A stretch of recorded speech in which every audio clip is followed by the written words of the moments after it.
Ki pulit ke Ri Bhoi hak arpoi terik nailur kilayok ban kurup haduk kendai kilo ukenja na kawe ketrok hak jing kendra kali haki benta ka umsning nongpo. Officer in charge nongpo police station Michael Marak ula pentip. Hadin bekilayok ya ke jing tip batikna halor ke jing don kawe ketrok ka bakit ya ki jing di buan.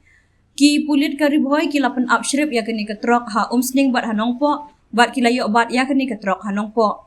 Habatalasi ya kini ketrok ke bedon ya number NL02N2630 kilalap ya ukenja bakya kendai kilo balasong bah haki plastik balakit ha kini ketrok.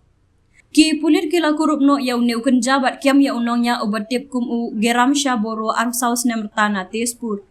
Nakal yang ki bor pulit ke Ri Bhoi kila register case hanongpo police station kat kum ka NDPS Act bat ke jingtok kir kadang ya syakman. We got a source information that one truck is carrying some contraband substances. On receiving the information, we have put up a Naka checking both in Unsning and in Nongpo.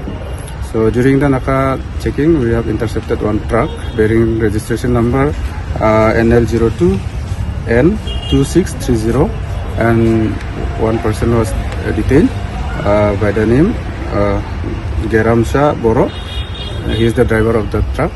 And on checking from the truck, we have recovered 9 kg of ganja, and the formalities are being done by our staff, and the truck has been seized and the driver is arrested.